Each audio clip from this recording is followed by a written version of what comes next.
Parasha Meditation, Parashat Chukat, actualizing transrational emunah. We're going into the months of Tammuz, and it's really the time to work on ourselves and purify our hearts from jealousy and anger, to strengthen our emunah.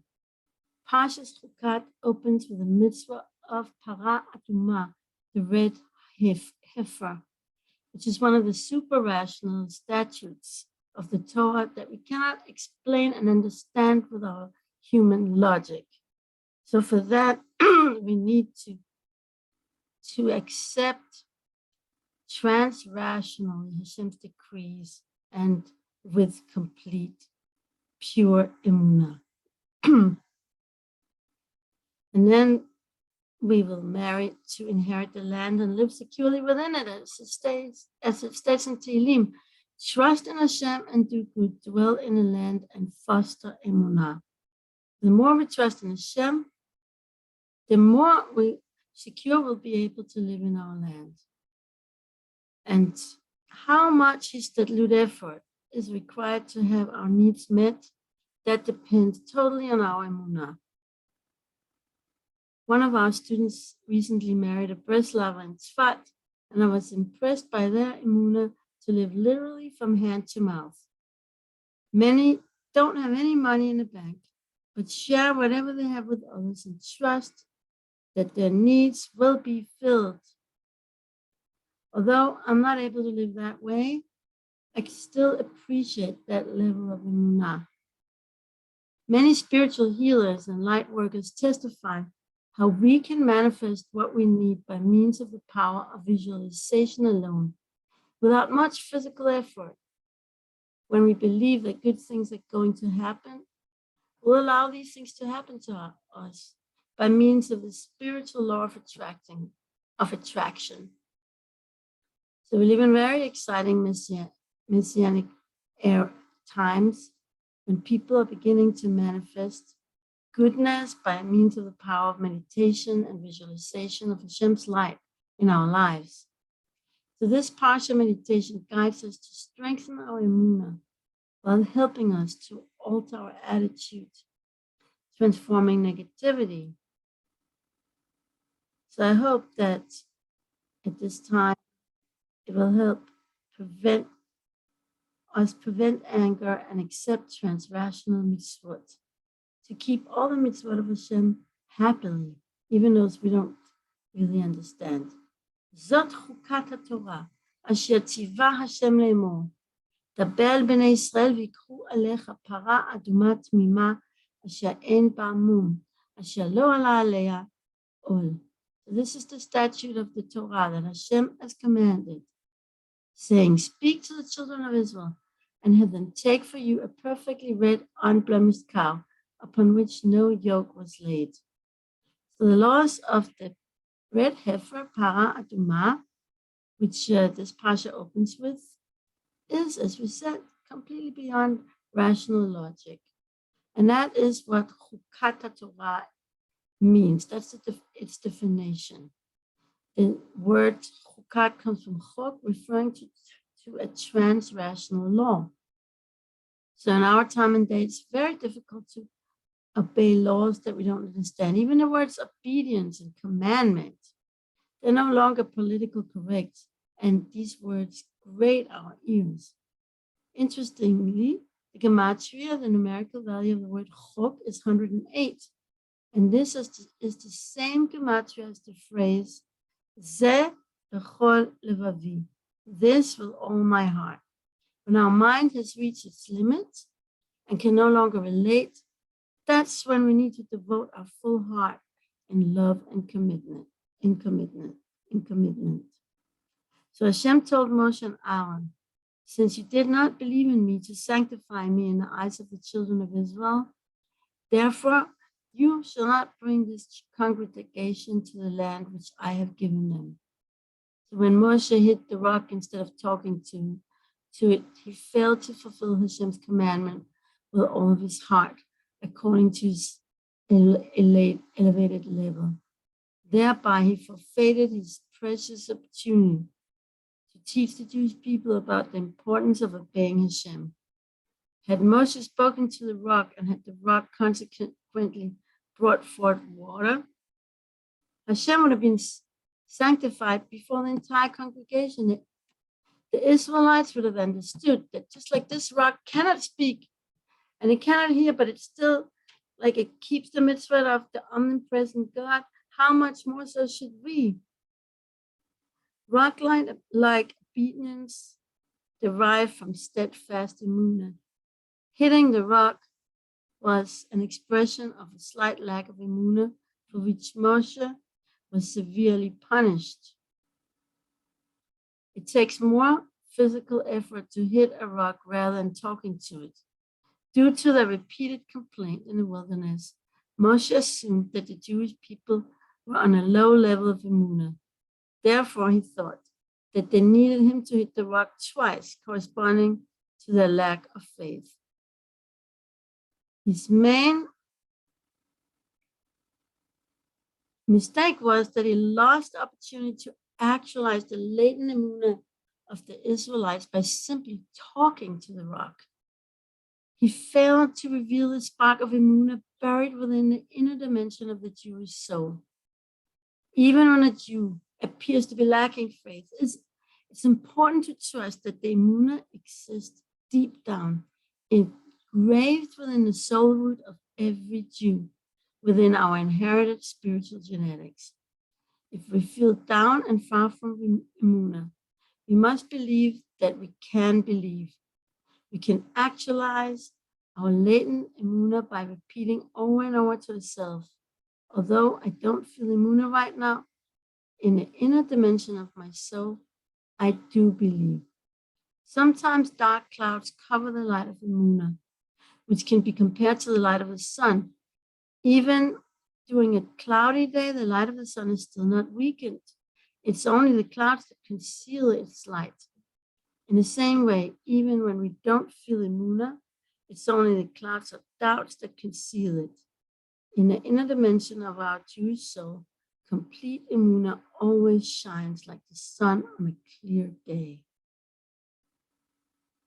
According to Rambam, Moshe's foremost sin was that he lost his patience and got angry with the children of Israel, exclaiming, "Hear now, you rebels."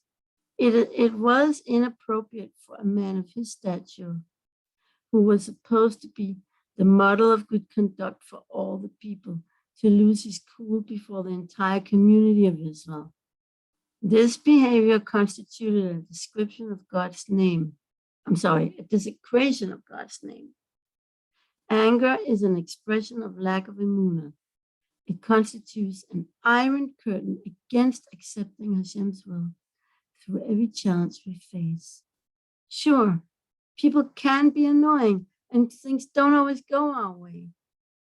But rather than taking the staff in our own hand and hit with it, let us recognize Hashem's power represented by the staff and accept what comes our way. Meditation. This meditation is designed to help strengthen your emunah, prevent anger, and accept Hashem's trans-rational commandments.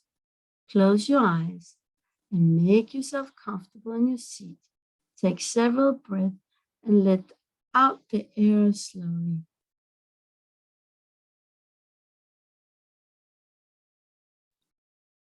Send your breath into your eyes 3 times, relaxing all tension from them. Relax your eyes. Relax them even more. Allow the actions of your day and perhaps the last few days to flow through you. Notice whether you've faced a difficult situation where you began to lose it. Go through what happened in your mind's eye.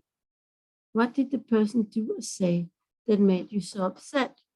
Which angry or dejected thoughts are you still harboring?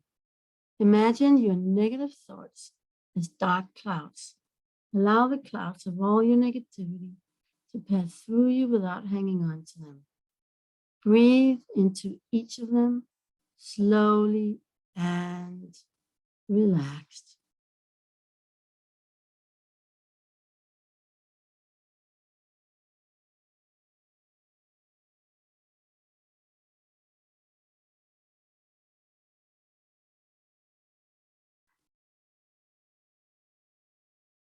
As you breathe, visualize each of the clouds dissolving, disappearing into the bright blue sky. Now go back to the last interaction you recall when you felt short. Accept yourself completely where you were at then. Make a fist with your hand and rub the left side of your chest near your heart while reciting 3 times. Although I feel or I said I did so and so, you fill in the blank. I still love and appreciate myself. Although I feel said I did X, I still love and appreciate myself. Although I feel or I said or I did so and so, I still love and appreciate myself. Now envision what happened again, but this time reconstruct the way you acted in the situation to become the ideal way you would have liked to see yourself speak and behave. Imagine a circle of light surrounding yourself, speaking and acting the ideal way. This circle of light will guard the inner vision of your potential self to bring you closer to fulfilling it when opportunity arises. Now think of a mitzvah from the Torah that is difficult for you to fulfill, a precept that you have a hard time relating to. Visualize how this mitzvah emerges from the light of the Almighty. Imagine Hashem's powerful light zapping off all your resistance to the particular mitzvah that you have a hard time with. Now, it is time to transform your mental attitude to learn to surrender. Recite in your mind's voice 3 times. Oh Hashem, your will be done. Oh Hashem, your will be done. Oh Hashem, your will be done.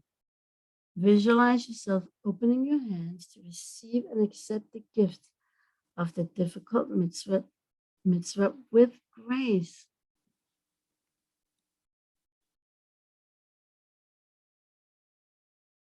Mentally place it into your heart and make a resolution to accept this mitzvah with your full heart as you recite the following phrase 3 times.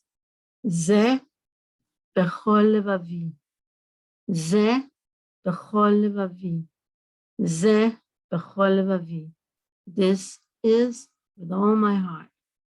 When you're ready, you can return back to your life with renewed acceptance and peace. So even the master of all the prophets stumbled in the matter of emunah, as it states in Parasha Chukat, because you believed me not. Steadfast emunah brings about song and happiness, thereby precluding anger. It was God's will that Moshe speak to the rock. Therefore, he had prepared the miracle that the rock would respond to speech. Speaking to the rock rather than hitting it reflects Hashem's desire that the children of Israel accept his precepts and be drawn to him through happiness rather than through force. Witnessing the rock happily deciding on its own to produce water when softly requested to do so rather than being hit would inspire the Israelites to also happily decide to do Hashem's bidding without being forced. May we all walk along the path of true emunah, inspired by goodwill and by happiness.